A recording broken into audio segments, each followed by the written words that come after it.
에베소서 2장 1절에서 5절까지의 말씀입니다. 교독합니다. 그는 허물과 죄로 죽었던 너희를 살리셨도다.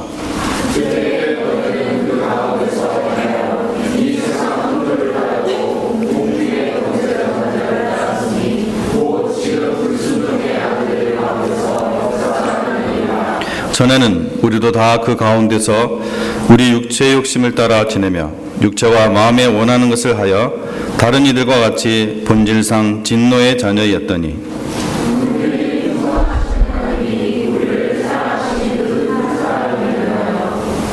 허물로 죽은 우리를 그리스도와 함께 살리셨고 너희는 은혜로 구원을 받은 것이라. 아멘. 앉아주시기 바랍니다. 하나님 아버지, 이 시간 이 예배를 통해 하나님께서 우리에게 주실 말씀을 죄종을 통해서 증거하게 하시고 나누게 하셔서 하나님의 뜻을 이루시고 우리가 하나님의 말씀을 귀로만 듣고 우리 마음을 찢고 나아가지 못하는 어리석은 자 되지 않게 하옵소서. 성령께서 우리 모든 것을 주장하여 주시고 또한 우리가 순종하는 영으로 하나님의 말씀을 듣게 하시옵소서. 감사하며 예수님 이름으로 기도합니다. 아멘. 오늘 말씀에 우리 지지난주에 에베소서 2장 1절에서 3절까지의 말씀을 통해서 죄의 치명적인 힘에 대해서 하나님의 말씀을 같이 나누었습니다. 그래서 오늘은 죄인을 구원하시는 하나님의 압도적인 파워, 죄인을 구원하시는 하나님의 압도적인 힘에 대해서 하나님의 말씀을 2절을 더 더해서 5절까지의 말씀을 통해 함께 나누도록 하겠습니다. 구원받지 못한 모든 사람의 상태는 허물과 죄로 죽어있는 상태라는 것을 우리가 2장 1절 말씀을 통해 이미 살펴보았습니다. 하나님은 무한하게 거룩하신 하나님이십니다. 성경은 이것을 특별히 거룩 이렇게 표현을 합니다. 땅을 밟고 살아가면 잘 모르고 또 잘 느끼지 못하는 이 세상의 크기를 비행기를 타고 하늘에서 보면은 얼마나 내가 미미한 존재고 이 세상은 얼마나 큰가 조금이나마 우리가 알고 느낄 수가 있습니다. 그걸 알면서도 우리가 이 땅을 밟고 살아갈 때는 느끼지 못하고 그냥 살아가죠. 비행기만 타도 그런데 처음에 아폴로 우주선을 타고 이 지구를 내려다봤던 그 우주선원들은 이 우주를 보면서 이 지구를 보면서 이 우주를 보면서 얼마나 그 마음이 정말 어마어마했을까요? 하나님께서 지으신 그 창조물들을 보면서 또 이제 뭐 시간이 흐르고 또 세대가 흐르면 어쩌면은 차원을 여행하는 그러한 시대가 올지도 모르겠습니다. 그래서 순전히 제 공상이고요. 아마 그런 시대가 오기 전에 예수님 오실 것 같지만 어쨌든 우리가 가만히 생각을 해보면 우주는 참 인간이 측량할 수 없는 엄청난 크기입니다. 여러분 다큐멘터리나 이런 것만 봐더라도 요즘은 뭐 여러분 텔레비 화면들이 너무나 리얼하게 잘 나오니까 그런 것들을 한번 보셨으면 좋겠어요. 참 이 우주는 인간이 측량할 수 있는 정말 무서울 정도로 엄청난 크기입니다. 근데 하지만 그 우주도 사실은 무한하지 않습니다. 왜냐하면 무한하신 하나님께서 창조하신 유한한 물질 세계에 있기 때문에 그렇습니다. 혹은 하나님께서 차원을 또 만드신 거겠죠. 요즘 아인슈타인 박사가 얘기했던 시간 플러스 3차원에 대한 그런 공식이 드디어 실험적으로 증명됐다는 것이 요즘 뉴스에 좀 나오는 것을 제가 봤는데요. 이제서 발견됐어요, 그게. 근데 그 차원을 만드신 하나님입니다. 차원. 하나님의 이 만드신 세계가 이 엄청난데요. 무한하신 하나님께서 유한하게 만들었는데도 인간은 그것을 측량할 수가 없습니다. 이 인류가 다 끝날 때까지도 아무리 해도 그것을 측량할 수가 없을 것입니다. 이것은 뭘 얘기를 해주는 거냐면은 하나님의 거룩하심이 무한하다는 것입니다. 하나님의 거룩하심이 무한하다는 거예요. 그러므로 인간의 스탠다드로 생각하는 이 거룩의 개념은 하나님 앞에서 빨리 잊어버려야 합니다. 빨리 잊어버려야 돼요. 여러분, 태양 표면 그 흑점의 온도는 약 4,000도가 된다고 합니다. 그러니까 표면 온도예요. 속 온도는 훨씬 더 높고, 태양 흑점의 온도는 약 4,000도가 된다고 해요. 여러분 뭐 안 느껴지죠? 100도가 되는 물에 우리가 손을 넣어도 손이 다 뒤있는데 4,000도예요. 4,000도. 참고로 용광로가 한 1,500도에서 2,000도 가까이 된다고 합니다. 뜨거운 거는. 하여튼 태양 껍데기에 있는 그 흑점이 4,000도가 된다고 그래요. 이 죄인인 인간이 거룩한 하나님 앞에 선다는 것은 사람이 아무런 보호막 없이 태양 앞에 선 것과 마찬가지예요. 어떻게 됩니까? 그냥 없어져 버려요. 그냥 완전히 그냥 다 근처 가기도 전에 아마 다 타서 죄로 변해 죄도 안 남겠죠. 이 하나님의 무한하신 거룩함 앞에 선 죄인은 죽을 수밖에 없는 겁니다. 하나님 앞에 내가 구원받기 전에 얼마나 절망적인 상태였는가에 대한 그림이 여러분 명확하게 여러분이 보일수록 하나님께서 우리를 위해 수행하신 그 일이 얼마나 위대한 일인지, 얼마나 감사한 일인지 여러분 깨달을 수가 있을 것입니다. 그리고 여러분 하나님을 알아야 돼요. 하나님을 알아셔야 돼요. 하나님을 정말 깊이 아셔야 돼요. 그럼 여러분 하나님 여러분 삶이 정말 풍성해질 것입니다.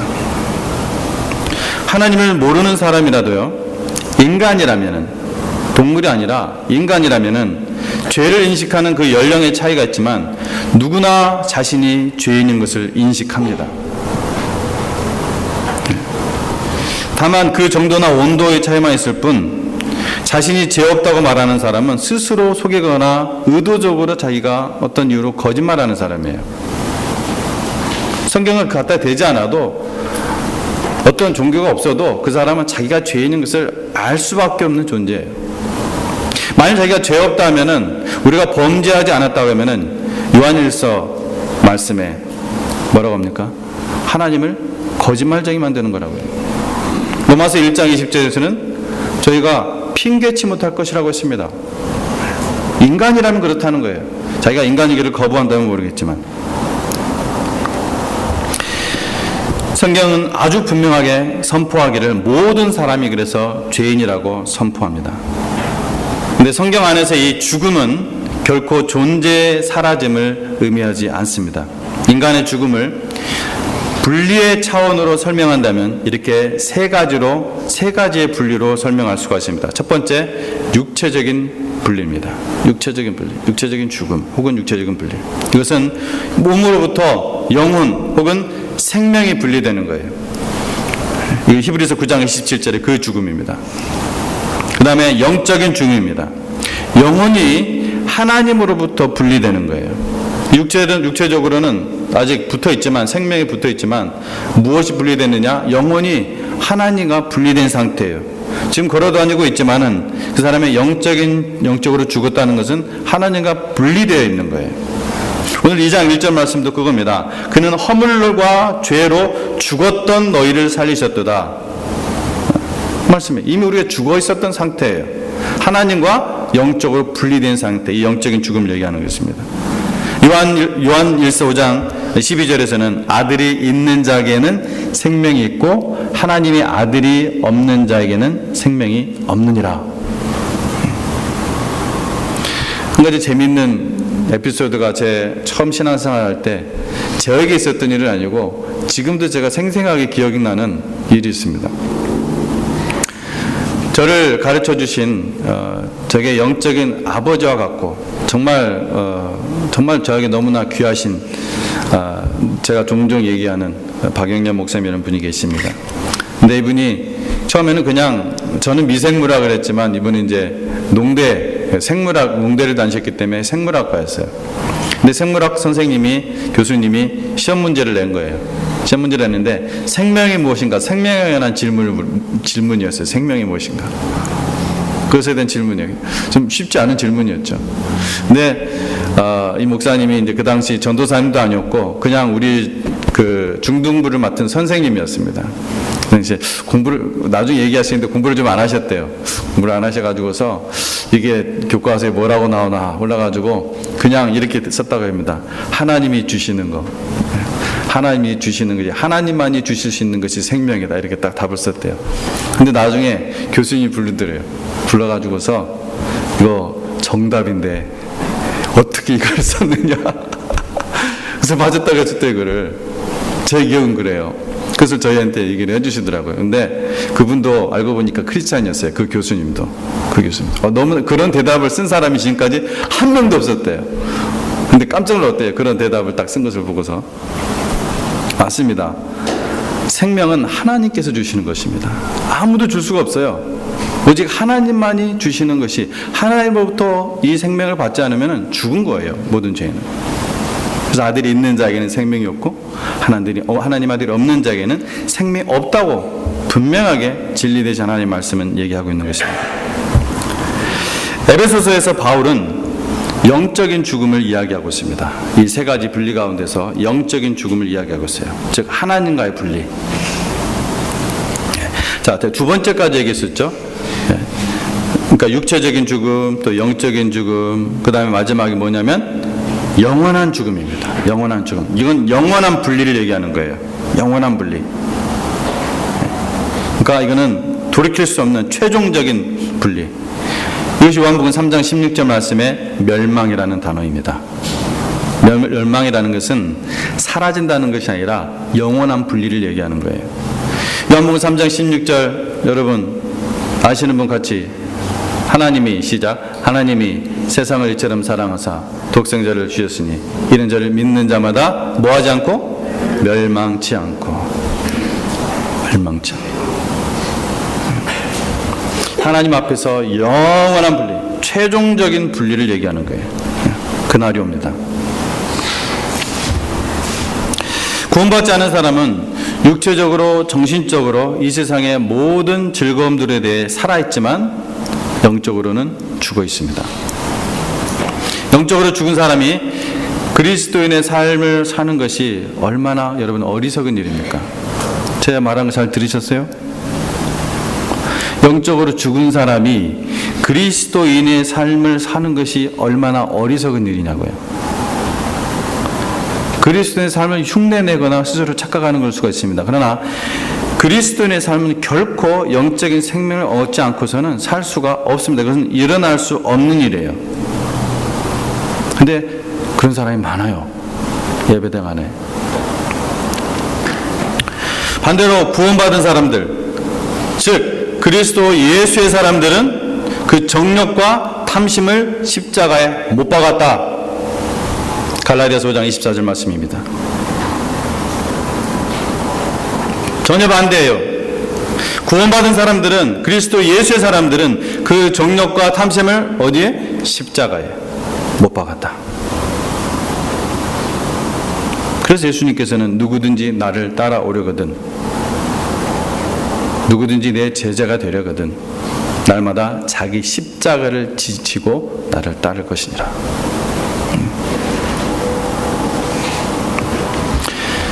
자, 우리가 오늘 이 파괴적인 세 가지 세력들과 함께 또 우리에게 생명을 주는 이것을 압도하는 하나님의 세 가지 요소들을 볼 것입니다. 그래서 오늘 성경의 순서대로 먼저 우리의 영혼을 파괴하는 이 파괴적인 세 가지 세력들을 먼저 보도록 하겠습니다. 오늘 본문은요, 사람을 영적인 죽음의 상태에 계속 붙잡아 놓는 세 가지의 악한 힘들을 이야기합니다. 그 첫 번째는 세상의 풍속입니다. 오늘 본 말씀에 그때 너희는 그 가운데 생하여 이 세상 풍조를 따르고, 세상 풍조, 세상 풍속. 여기서 세상은 물론 단순히 인간이 사는 그러한 세계, 단순히 인간이 사는 장소를 이야기하는 것이 아니라 타락한 피조물과 그 세계를 가리킵니다. 하나님 앞에서 타락한 피조물과 그 세계를 가리키는 거예요. 그래서 요한일서 2장 15절에 17절에 이 세상이나 세상에 있는 것들을 사랑하지 말라. 누구든지 세상을 사랑하면 아버지의 사랑이 그 안에 있지 아니하니 이는 세상에 있는 모든 것이 육신의 정욕과 안목의 정욕과 이생의 자랑이니 다 아버지께로 온 것이 아니요 세상으로부터 온 것이라.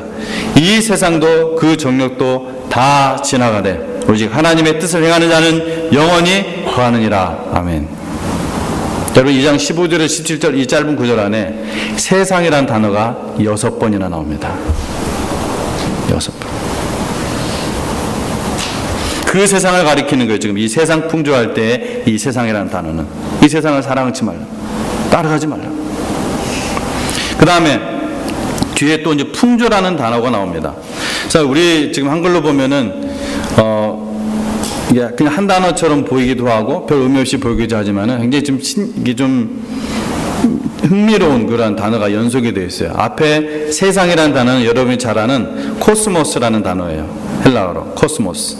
그다음에 풍조로 된 단어는 아이온이라는 단어입니다. 그러니까 둘 다 세상, 세대 뭐 이런 뜻을 갖고 있어요. 근데 이 뒤에 나오는 이 풍조라는 단어는 다른 곳에서 성경 다른 곳에서 주로 세대로 번역이 됐습니다. 세대. 그러니까 이게 뭐냐면 로마서 12장 2절 말씀 여러분 기억할 것입니다. 12장 1절에는 거룩한 산제사로 드리라고 한 다음에 그렇게 드려야지만 일어나는 일이 로마서 12장 2절 말씀 이렇게 나옵니다. 너희는 이 세대를 본받지 말고 오직 마음을 새롭게 함으로 변화를 받아 하나님의 선하시고 기뻐하시고 온전한 뜻이 무엇인지 분별하도록 하라. 무엇을 본받지 말라고요? 이 세대를 본받지 말고. 이 세대가 바로 그 아이온이에요. 그러니까 지금 두 개의 단어가 연속해서 같이 나오고 있어요. 코스모스, 아이온. 반복해서, 강조해서.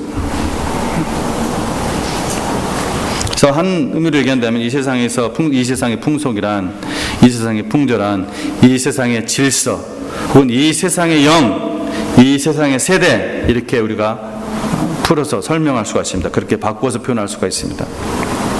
구원받지 않은 사람은 이 세상의 풍속을 쫓아, 이 세상의 풍조를 쫓아 살아갑니다. 하지만 그리스도인은 결코 그럴 수 없습니다. 이 세상은 거듭나지 않은 사람의 요구들을 들어줄지 모릅니다. 그러나 하나님의 진짜 하나님의 백성들은 위에 있는 것들을 구하는 것입니다. 하늘의 것들을. 두 번째, 사람을 영적으로 죽은 상태에 붙잡아 놓는 두 번째 힘은 바로 마귀, 사탄입니다. 2장 2절 말씀 다시 볼까요? 그때 너희는 그 가운데서 행하여 이 세상 풍조를 따르고 공중의 권세 잡은 자를 따랐으니 곧 지금 불순종의 아들들 가운데서 역사하는 영이다. 누구를 가리킵니까? 마귀입니다. 사탄을 가리키는 거예요.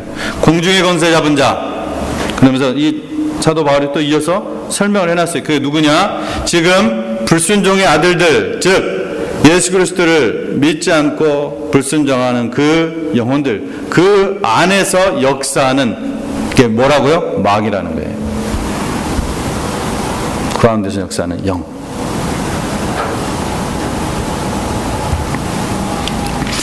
요한복음 12장 그리고 요한복음 16장을 보면은 사탄을 무엇이라고 예수님께서 직접 표현을 하셨냐면 세상의 임금이라고 표현을 하셨어요. 이 세상의 임금, 이 세상의 통치자. 사탄은 이 세상 세대의 신입니다. 소문자신 G.O.D. 거듭난 성도들은 흑암의 권세에서 하나님의 아들의 나라, 하나님의 왕국으로 옮겨졌습니다. 이 말씀이 어디 나오죠? 골로새서 1장 13절 말씀에 나오죠. 흑암의 권세에서 그 아들의 나라로 옮기셨다. 구원받지 못한 사람은 여전히 사탄의 권세 아래에 있는 것이고 그러므로 결국 사탄의 노예입니다. 자신이 인정하든 부인하든 알든 모르든 사탄의 노예입니다. 사탄은 사람의 마음을 깜깜하게 만들어서 하나님으로부터 떼어놓습니다. 그래서 영광의 복음의 빛이 그 마음에 비치지 못하게 방해합니다. 물론 그들의 그 깜깜한 마음은 스스로 선택한 거예요. 스스로. 성경 말씀 오늘 한번 또 찾아보도록 하겠습니다. 고린도후서 4장 4절 말씀 보시기 바랍니다. 고린도후서 4장 4절. 여러분 하나님한테 그런 걸 블레임하는 분들이 있어서 그래요. 고린도후서 4장 4절. 말도 안 되는.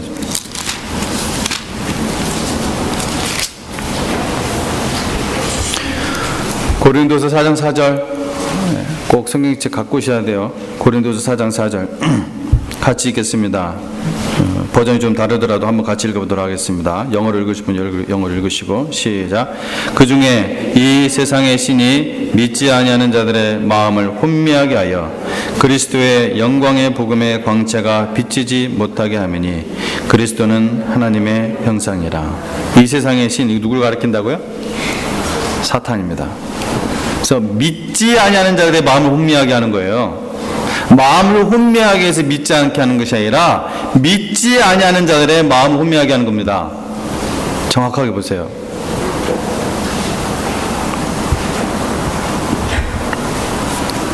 그래서 그 안에서 아무런 일이 못 일어나요. 믿지 않기 때문에.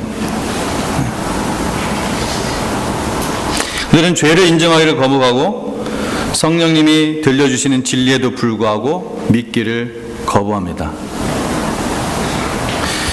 그들의 구속자를 거부함으로써 그들은 사탄의 손아귀 아래 떨어져 있습니다. 그들이 바로 저와 여러분이었던 거 아니에요? 저와 여러분이 그랬었습니다. 저와 여러분이. 어느 순간 하나님의 우리의 아주 작은 하나의 반응을 보시고 시인하는 그 작은 하나를 보시고 우리에게 믿음을 주시고 회개의 영을 넣어주셨던 것이죠. 우리 거듭나서 하나님의 자녀로 돌아보니까 얼마나 우리가 끔찍한, 얼마나 절망적인 상태에 있었는지를 우리가 이제 아는 것이죠. 만일 당신이 하나님을 거역하고 회개하지 않으면 당신은 사탄에 의해 통치되는 것이고 그 사탄은 당신 안에서 계속해서 일하면서 당신을 하나님으로부터 계속해서 분리시켜 놓을 것입니다. 우리가 구원받은 후에도요, 우리의 삶이, 우리가 하나님의 자녀라 할지라도 우리의 삶이 우리가 하나님과 분리되어서 계속해서 세상의 영, 그 영의 옛날에 그 옛사람을 따라 사는 삶을 살면은 하나님과 계속해서 서먹서먹해질 수밖에 없는 거예요.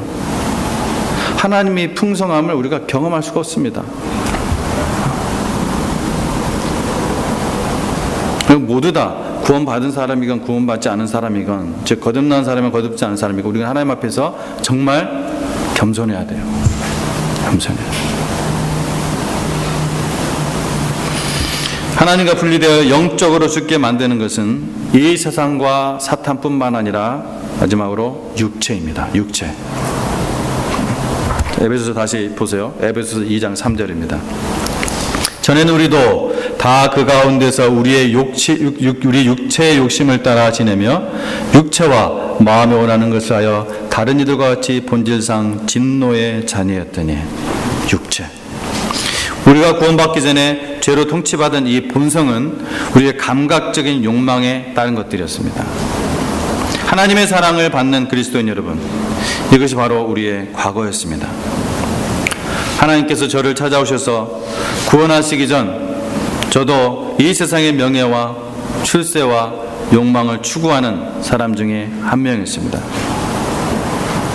주님께서 저를 찾아오셔서 구원하시지 않았다면 저는 아직도 그것이 당연한 삶인 줄 알고 열심히 어떤 면에서 그 영원한 죽음의 세계로 달려가다가 허망하게 영원한 멸망의 구렁텅이로 떨어졌을 것입니다. 이제 그리스도 예수께서 주신 이 새 생명으로 하나님의 이 생명의 복음을 전할 수 있게 됐다는 것, 이것이 저에게 얼마나 놀라운 기적이고 하나님의 은혜인지 모릅니다. 이제 우리가 하나님의 구속적인 세 가지 요소들을 보도록 하겠습니다. 제가 구속이라는 말은 이제 여러분 설명 안 해도 되겠죠? redeeming, redemption. 제가 한 2번 정도 설교를 하면서 설명을 해드렸습니다.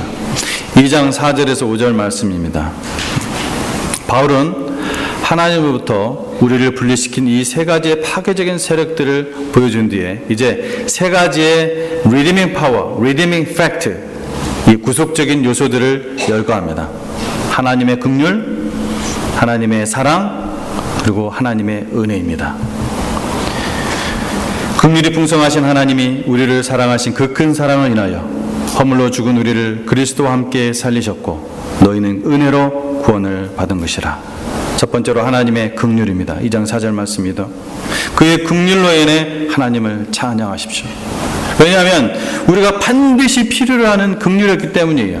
여러분, 긍휼이란 무엇입니까? 그것은 자격이 전혀 없는 죄인을 향해 하나님께서 오래 참으심으로 불쌍하게 여기시고 동정해 주시는 것입니다.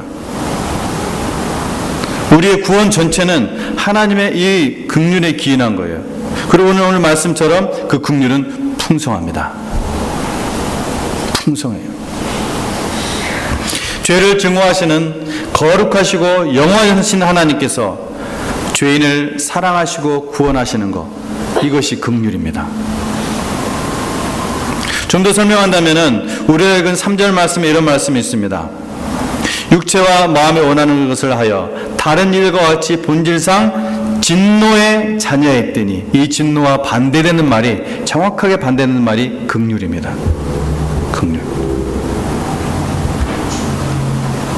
우리도 베드로와 함께 이렇게 진심으로 말할 수 있기를 바랍니다. 베드로전서 1장 3절 말씀에 우리 주 예수 그리스도의 아버지 하나님을 찬송하리로다. 그의 많으신 긍휼대로 예수 그리스도를 죽은 자 가운데서 부활하게 하심으로 말미암아 우리를 거듭나게 하사 산 소망이 있게 하셨다. 여러분, 하나님의 풍성하신 긍휼이 아니었다면 여러분, 죽은 소망, 헛된 소망을 향해서 여러분 열심히 살았을 것입니다. 두 번째, 하나님의 사랑입니다. 하나님의 사랑. 2장 4절 말씀. 하나님의 긍휼이 풍성하신 하나님이 우리를 사랑하신 그 큰 사랑을 인하여. 풍성한 긍휼과 큰 사랑, 위대한 사랑, 누가 그것을 설명할 수 있겠습니까? 누가 그것을 설명할 수 있겠어요? 하나님이 사랑하시는 여러분, 우리가 거듭나지 않으면 사탄이 볼 수 없게 만든 이 어두운 마음으로는 이 구원받은 마음이 되지 않으면 하나님의 이 사랑을 아무리 설명한다고 해도요, 느낄 수도 없고 알 수도 없습니다. 뭐 그렇지, 뭐 하나님이 날 사랑하시겠지, 하나님이 사랑하는데 감사하네. 근데 자기가 느끼지를 못해요. 참으로 불쌍하게. 이 사랑이 얼마나 큰지. 여러분, 음식을 먹는데 뭘 먹어도 맛이 한 가지 맛이라면 여러분 얼마나 그 사람 불쌍한 맛이에요. 뭘 먹어도 물맛만 느낀다면, 아니 온갖 산의 진미가 여기 다 차려져 있는데 먹는데 다 물맛이야. 얼마나 불쌍해요. 우리 강혜이가 회를 안 좋아하거든요. 근데 안 좋아하는 이유가 뭐냐면 맛을 못 느껴요. 맛을. 무슨 회를 먹어도 다 똑같대요. 그냥 아무 맛이 안 난대요. 그래 보면서 그랬죠. 정말 불쌍하다. 근데 그거는 먹는 거죠. 어느 한 음식. 근데 하나님의 사랑이 이게 엄청나게 큰 사랑인데, 자기가 머리로는 뭐 배워서 알고 그러는데 그것을 자기가 느끼지 못한다고 한번 생각해 보세요. 감각하지 못한다. 얼마나 불쌍해요. 그것처럼 불쌍한 일이 있을까? 없을 것 같아요.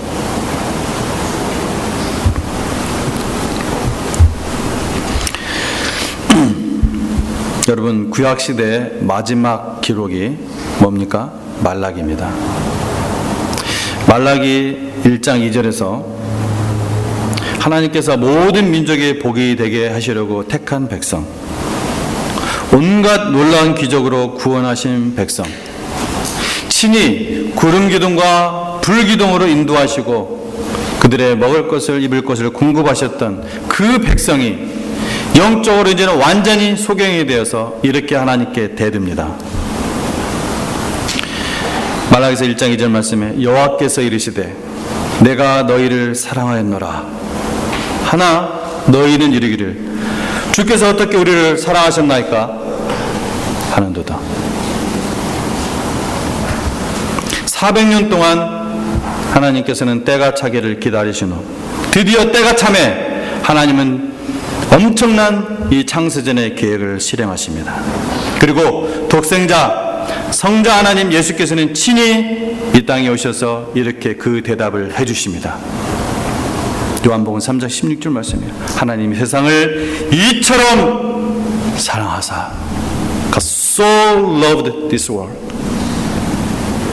하나님이 세상을 이처럼 사랑하사 독생자를 주셨으니 이는 그를 믿는 자마다 멸망하지 않고 영생을 얻게 하려 하심이라.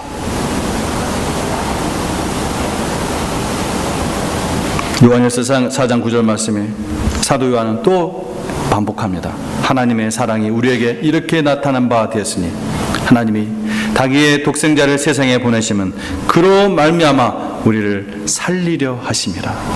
이미 죽은 우리를 영원한 죽음으로 가게 될 우리를 살리시기 위해서 독생자 예수 하나님 성자 하나님께서 친히 사람이 되셔서 오셨다는 것이죠.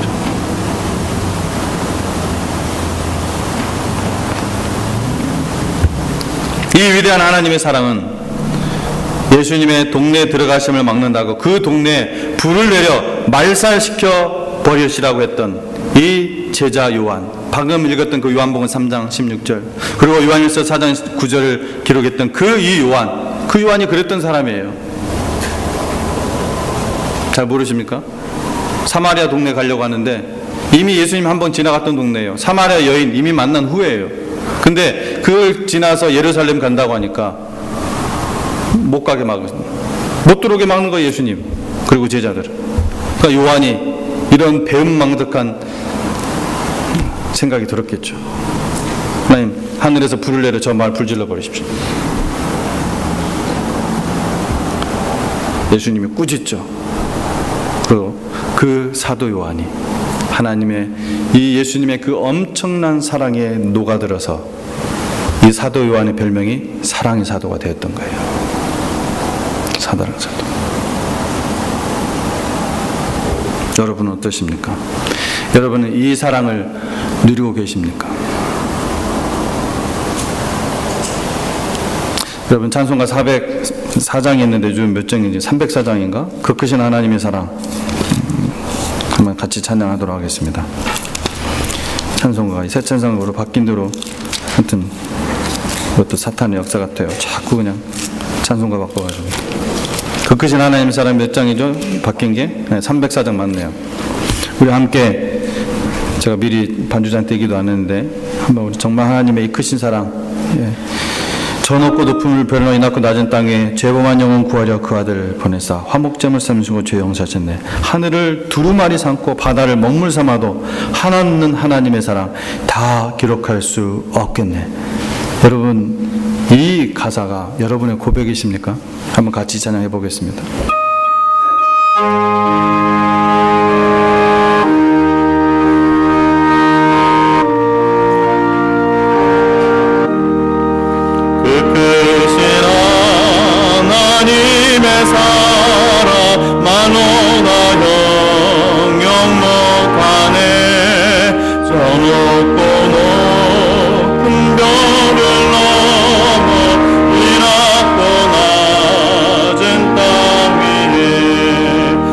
내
마지막 셋째로 하나님의 은혜입니다.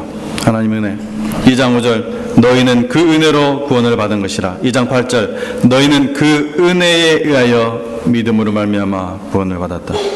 은혜는 아무것도 아닌 것에 모든 것을 주는 것입니다. Everything for nothing. 아무것도 아닌 것에 그냥 모든 것을 쏟아주는 것이 은혜예요. 그것은 스스로의 힘으로는 도저히 얻을 수 없는, 도저히 올 수 없는 사람들에게, 무능한 자에게 베풀어지는 도움입니다. 은혜는 나의 불의와 결점을 한쪽에 싹 치워놓고 내 공로로 얻지 않은 그 의를 나에게 주시는 것입니다. 하나님께서는 나에게 아무것도 빚진 것이 없으지만 나에게 완전한 구원을 주십니다. 그것이 은혜입니다. 사람은 자기 자신의 구원을 위해 무엇을 계획하든 아무것도 할 수가 없습니다. 그래서 하나님의 은혜는 세상의 기초가 놓이기 전부터 하나님에 의해 계획된 것입니다. 갑자기 중간에 하나님이 노선을 바뀐 거 아니에요. 창세전부터 하나님께서 계획한 것이 하나님의 은혜예요. 세상과 사탄과 육체는 하나님으로부터 나를 분리시킵니다. 나를 계속해서 그렇게 딱 붙잡아놔요. 하지만 하나님의 긍휼, 하나님의 사랑, 그리고 하나님의 은혜는 이 은혜로 하나님께서는 나와 여러분을 구원하신 것입니다. 당신은 구원받았습니까? 그 영생을 풍성하게 누리며 살고 있습니까? 아니면 구원받았다는 이 초보적 믿음으로 아직도 자기만 간신히 챙기며 아슬아슬하게 밧줄 타듯이 갓난아이로 살아가고 있습니까? 그것도 아니면 아직도 이 세상의 질서대로 마귀의 영으로 육체의 욕심을 따라 살아갑니까?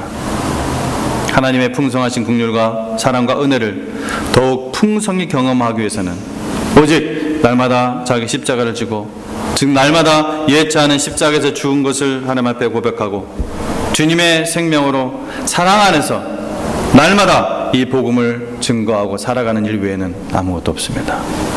기도하겠습니다. 하나님 아버지, 우리에게 주신 영생은 참으로 엄청나게 풍성하신 생명이요 삶입니다.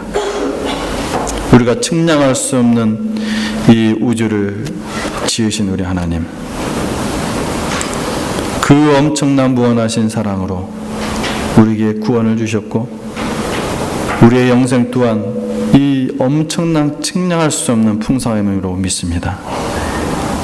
하나님, 우리가 구원받은 하나님의 자녀로서 날마다 살아갈 때 주님께 감사하고 우리가 이 세상의 풍조와 또한 마귀와 또한 육체를 주의 이름으로 거부하며 하나님의 그 풍성하신 긍휼과 하나님의 그 사랑과 은혜 안에서 살아가기를 우리가 이 시간 헌신합니다. 주님, 이 마음을 주님께서 받아주시고 참으로 더욱더 하나님의 복음을 증거하는 하나님의 자녀 되게 하시고, 이 자리에 혹시 아직 구원의 확신이 없거나 구원받지 못한 영혼이 있다면 하나님은 그들에게 하나님의 그 크신 역사하심으로 그 어두운 마음을 열어주시고 그들에게 참 하나님 앞에서 시인할 수 있는 믿음을 한 번 더 부어주시옵소서. 감사하며 예수님 이름으로 기도합니다. 아멘.